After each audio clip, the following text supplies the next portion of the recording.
This week, the official Windows Phone 8 reveal, the Galaxy Note 2 review, nitpicking the iPhone 5, and more. This is the Mobile Nation's Monday Brief.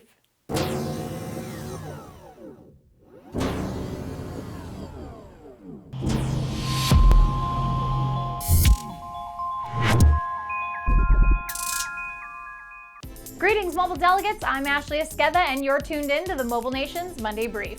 Prepare for launch, WinPhone It looks like the official date for Microsoft's Windows Phone 8 event is October 29th. Even better, it looks like flagship devices like the Nokia Lumia 920 will be available less than 1 week after we get a finalized and official look at everything Microsoft has up their sleeve.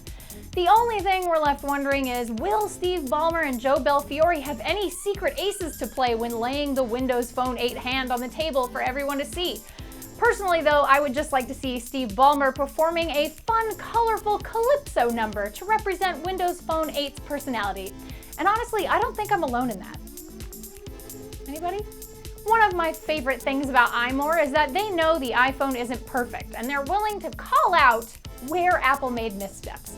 Last week, Renee and the iMore team were mulling over the iPhone 5 and picking apart its misfires. But if you don't have a good transit app in your area, or if the information is just not accurate for you, you might have some problems. Overall, iOS 6 is not as audacious as iOS 2 or iOS 5, but it will help Apple set the foundations for the future of their platform. Oh, it's always nice to see a site recognize that every device has its flaws, so bonus points to Renee for taking the time to really go over his nitpicks on the iPhone 5. Now, if you're thinking about picking up an iPhone 5 and want to know both its strengths and weaknesses, head over to imore.com for the full lowdown.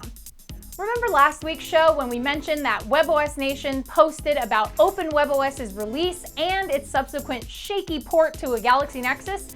Well, this past week, the WebOS ports team worked even more on that port, and it's shaping up nicely, especially considering it's only been available for a little over a week. Now, the first working OpenWebOS build for the Galaxy Nexus has been released, so other developers and hackers can take a look, roll up their sleeves, and get their hands dirty.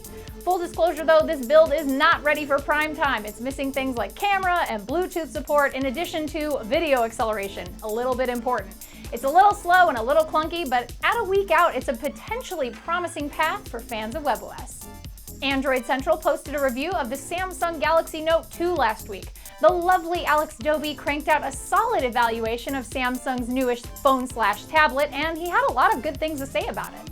We've got 7 home screens, and once we get to the end one, it goes back to the first one again, which is quite nice, so you don't have to get to the end and then move all the way back. As you would expect, they're all customizable, same as with any other Android device. Note 2 comes running Android Jelly Bean straight out of the box, which is wonderful news because there are other manufacturers that are still releasing handsets with the previous version on. Overall, it's a really comprehensive review, and if you've been eyeing the Note 2 as your potential next smartphone purchase, AndroidCentral.com has all the info you might need. CrackBerry let everyone know last week that PlayBook OS 2.1 has officially been released for your downloading pleasure. What's new? Well, there's updated BlackBerry Bridge functionality, which lets users respond and compose new SMS messages on their BlackBerry PlayBook tablet when it's connected to a BlackBerry smartphone over Bluetooth. There's also portrait mode email functionality, something a lot of users have requested, and additional Android app support like in-app purchasing.